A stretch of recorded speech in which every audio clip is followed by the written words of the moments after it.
सभी का एक बार फिर स्वागत है SPN9 के इस खास कार्यक्रम में और मैं हूं आपके साथ फरहान। चुनाव जब भी करीब आते हैं तो कुछ ना कुछ हलचल दिखाई देने लगती है। वह कुछ ना कुछ हलचल क्या होती है? या तो हिंदू मुसलमान होता है या तो पाकिस्तान होता है। बिहार के चुनाव करीब आ रहे हैं, उसके बाद पश्चिम बंगाल के भी चुनाव हैं और भारतीय जनता पार्टी को पूरी आवश्यकता है, बहुत ज़्यादा ज़रूरत है इन दोनों ही राज्यों में चुनाव जीतने की। इसलिए चुनाव जीतने के लिए नीतीश कुमार ने झूठ बोला जनता से कि वह बिहार के अंदर रोज़गार मुहैया करवाएंगे और बिहार के लोगों को, मजदूरों को बाहर जाकर काम नहीं करना पड़ेगा। लेकिन इससे बात बिल्कुल नहीं बनने वाली थी।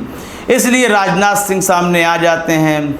वह कहते हैं कि पीओके तो भारत का ही हिस्सा है, उसे जीतने में कितना समय लगेगा, हम जब चाहें अपना अधिकार बना सकते हैं। बिल्कुल इस बात को लेकर कोई भी दो मत नहीं है कि पीओके कल भी भारत का हिस्सा था और आज भी भारत का हिस्सा है। लेकिन इस मौजूदा समय में इस मुद्दे को निकालने की क्या आवश्यकता है? यदि आप उस पर कभी भी कब्जा कर सकते हैं, बिल्कुल करिए। जिस दिन हम अपना वहाँ परचम लहरा दें, समाचार में दिखाइए, जनता को बताइए। लेकिन चुनाव आने से पहले आप किस जनता को यह बताना चाह रहे हैं? आपको क्या ऐसा लगता है कि जो प्रवासी मजदूर पैदल चलकर अपने घरों की ओर जा रहे हैं, जिन लोगों ने भूख की वजह से अपने प्राण त्याग दिए, गोद में बच्चा मर जाता है सिर्फ इस वजह से कि उसको समय से भोजन नहीं मिला, एक माँ मरी पड़ी होती है, बच्चा अनजान है कि आखिर उसकी माँ मर कैसे गई, उसके परिजन बताते हैं कि भूख से तड़प कर मर गई, लेकिन सरकार इस बात को छुपाती है, अन्य बीमारियों का एक ठीकरा फोड़ देती है उनके सर पे कि वह भूख से नहीं मरे हैं। यह परिस्थितियां हैं। तो वह मरने वाले लोग, पैदल जाने वाले लोग, वह प्रवासी मजदूर, क्या उन्हें इस बात में कोई रुचि है कि हम पीओके पर कब कब्जा करेंगे? बिल्कुल नहीं। यदि वह चुनावों के टाइम पर आपकी इन बातों पर तालियां भी पीटते हैं तो जो 100 रुपये मिले होते हैं उन्हें भीड़ में आने के लिए, शराब की बोतल मिली होती है, खाना मिलता है, इस बात को लेकर वह तालियां बजाते हैं। यकीन कीजिए यदि बाद में उनसे पीओके पूछ लिया जाए आखिर क्या है और क्यों है, किस लिए है, उन्हें कुछ भी नहीं पता।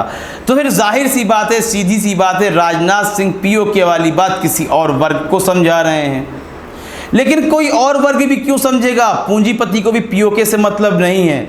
यदि यहाँ के किसी पूंजीपति को ब्रिटेन में व्यापार मिलता है, पाकिस्तान में बड़ा व्यापार मिलता है, फिलिस्तीन हो, फिलीपीन हो या फिर पश्चिम बंगाल हो, वो वहाँ पर जाकर बिजनेस करता है, चाहे कितनी भी तलखियाँ हो, क्योंकि उसे सिर्फ पैसा कमाना है।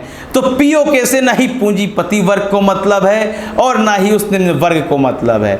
आप पीओके का मतलब सिर्फ यह है कि यह सरकार का कर्तव्य है कि अपने हिस्से को अपने देश पर जोड़ कर दिखाए, ना कि जनता से कोई सलाह ले, ना ही जनता को इस बात का कोई बड़े रूप में ऐसे बताए कि हमने बहुत बड़ा काम कर दिया। ये बड़ा काम नहीं है, हमारा हिस्सा है, बड़ा काम नहीं होगा ये। हम एक संतुलन को बराबर करेंगे।